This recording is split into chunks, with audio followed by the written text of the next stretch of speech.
Olá, meu nome é Letícia e eu vou fundamentar um pouco sobre a justiça baseada em Aristóteles. A primeira delas é a justiça universal. Ela baseia-se no comportamento do homem decorrer dos anos. A justiça universal é a virtude das virtudes, pois traz consigo um comportamento natural, de justiça do homem, coisas que se basearam no seu comportamento ao longo e ao decorrer dos anos. Você vai. Bom, dentre as variadas subdivisões de justiça para Aristóteles, tem também a justiça particular, que se divide em justiça corretiva e justiça distributiva, que é a que eu vou falar agora.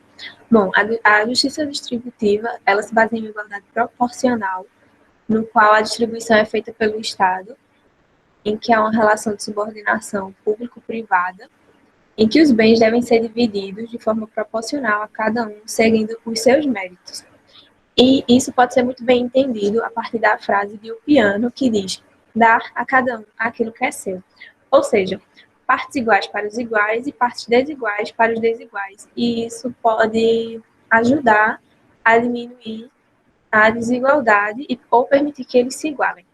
Bom, um exemplo interessante que ocorre aqui no Brasil é o Bolsa Família, que foi criado em 2003 no governo Lula, que é um programa de transferência para determinadas pessoas que se encaixem nos requisitos, que tem a função de combater a pobreza e a fome.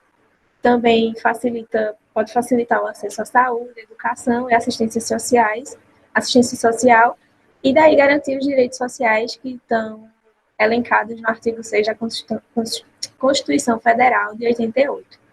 E essa distribuição ela pode ser relacionada a várias coisas, não só dinheiro, mas também honras, impostos, cargos, responsabilidades. E a injustiça, ela começa justamente quando não há essa proporcionalidade. Ou seja, em um contrato de compra e venda, por exemplo, no qual o comprador ele não paga o valor total do contrato. A justiça particular corretiva, ela é dividida em duas partes, a comunicativa e a reparativa. Quando a comunicativa é uma relação estabelecida entre voluntários, ou seja, ambas as partes, elas querem estar nessa, nessa relação, como um contrato de compra e venda. Alguém comprou e outro vendeu. Já na justiça particular reparativa, ela é involuntária, ou seja, não é uma relação que ambas as partes queriam estar vinculadas. Como, por exemplo, alguém que foi furtado. A pessoa que foi furtada não queria perder o pertence dela. Então, é algo involuntário. Vou falar sobre a justiça legal. O justo legal se fundamenta na lei, que são elaboradas através de convenção humana e postas pela vontade do legislador, para que todos cumpram obrigatoriamente. Esse legislador tem um papel fundamental de dirigir a sociedade através dessas normas. Além disso, essas normas são efêmeras e relativas, portanto, são mutáveis, variando de acordo com o lugar e com o tempo. E essas normas legais se fundamentam também nas normas naturais, só assim serão válidas. Um exemplo disso é a legislação de trânsito, que são as regras de conduta humana no trânsito e também tem o intuito de preservar a vida. O justo natural se faz dentro da sociedade e vem se dar o início ao justnaturalismo. Ela é uma justiça que ocorre naturalmente e ela deveria ser universal, diferente do justo legal. Também tem um conjunto de regras que nelas são a aplicação, validade, força e aceitação de caráter universal. Para Aristóteles, qualquer conceito de justiça deve partir do direito natural. O justo natural também é o princípio e a causa de todo movimento realizado no meio social, onde surge a lei positiva. O justo natural também, para Aristóteles, é o conceito mais importante, pois é o princípio único. A legislação perfeita para Aristóteles é a definição de legal ao natural, ou seja, o justo legal depende do natural. Um exemplo disso são os direitos humanos. Eu vou especificar aqui 2 artigos. O artigo 3º dos direitos humanos, que fala que todo indivíduo tem direito à vida, à liberdade e à segurança pessoal. O direito à vida, não matar.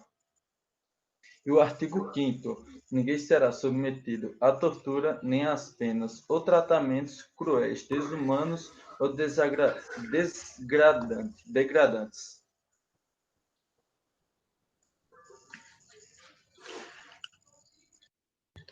Equidade e justiça.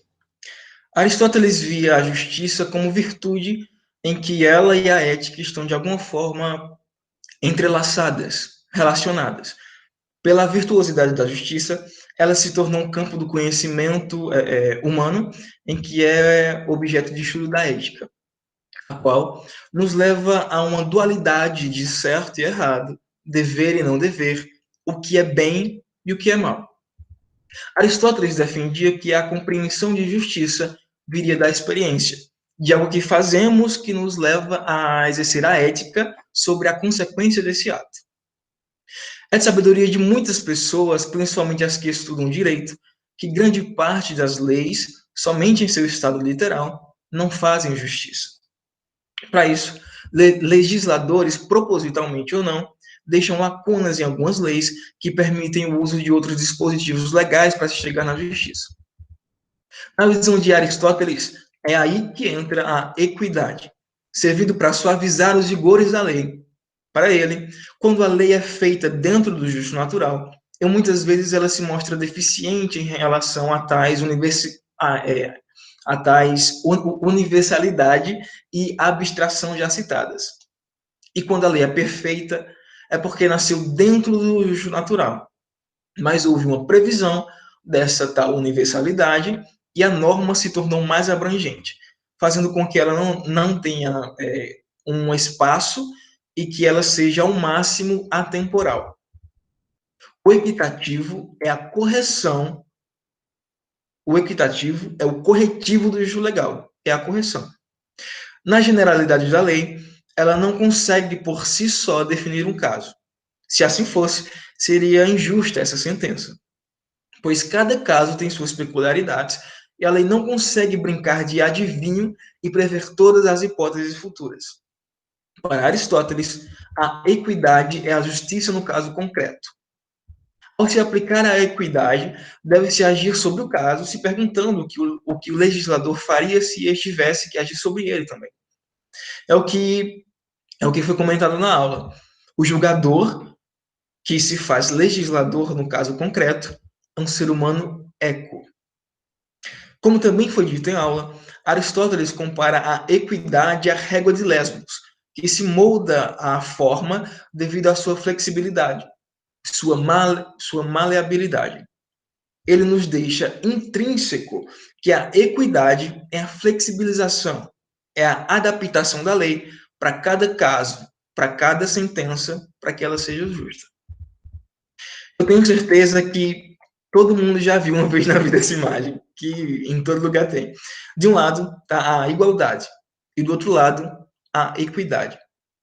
A igualdade se faz quando nós damos as iguais oportunidades para todos na sociedade. E do outro lado está a equidade, como já falei, que é a adaptação de determinada causa para diferentes grupos sociais. Acredito que a equidade seja o principal passo para um futuro mais igualitário. Um exemplo disso é o sistema de cotas para negros.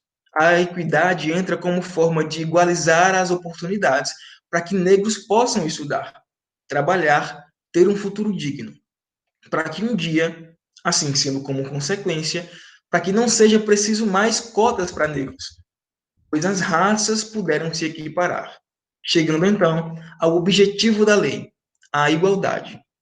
Bom, é isso. Esse foi o nosso trabalho e muito obrigado.